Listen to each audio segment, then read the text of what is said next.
Coucou, moi c'est Sari. Aujourd'hui, j'aimerais bien vous parler du service au Japon.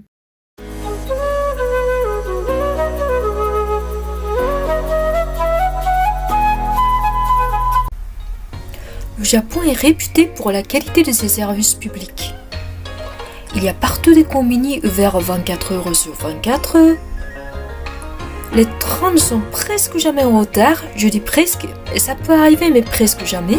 Et les vendeurs sont très polis, etc. etc. Quand j'étais au Japon, je n'étais pas vraiment consciente de tout ça parce que pour moi c'était quelque chose de juste normal. Mais en arrivant en France, je me suis rendu compte à quel point j'ai été privilégiée au Japon. Parce que je suis désolée, mais la qualité du service français est bof bof. Hein. Allô, je me permets de vous appeler au sujet du paiement des impôts. Nous ne sommes pas là pour le moment. Veuillez laisser un message après le bip sonore.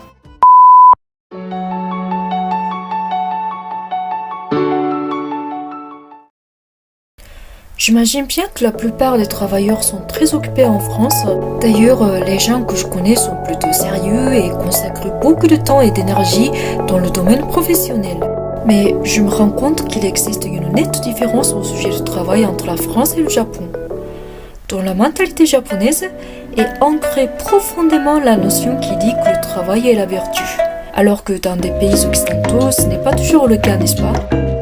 Récemment, j'ai appris que le verbe travailler provenait du latin vulgaire tripaliare, j'imagine que ça se prononce comme ça, qui signifie torturer.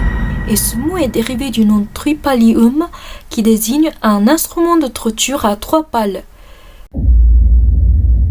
Waouh, sérieux là ? Donc je comprends très bien si vous êtes étonné de voir la qualité du service japonais, avec tous les vendeurs qui crient « Irashaimase »,« Arigatou gozaimasu »,« Merci beaucoup », etc. Mais je me sens quand même parfois un peu gênée face à l'excès du service au Japon. Oui, bien sûr, je respecte beaucoup les travailleurs japonais qui travaillent assidûment sans se plaindre, donc attention, ce n'est pas une critique. Hein. Et maintenant, j'aimerais bien vous parler de mon expérience qui était un peu gênante dans le service du Japon.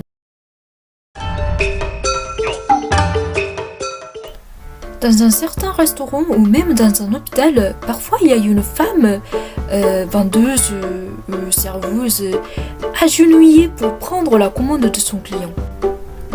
Ouais, j'imagine que c'est le principe de ce restaurant, mais quand même. Et d'ailleurs, ce sont souvent des femmes qui font ça.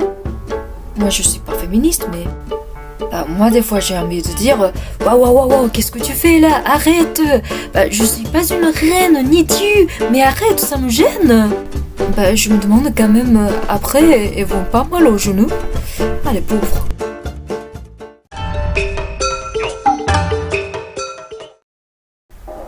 Au Japon, il y a partout des brasseries qui s'appellent izakaya.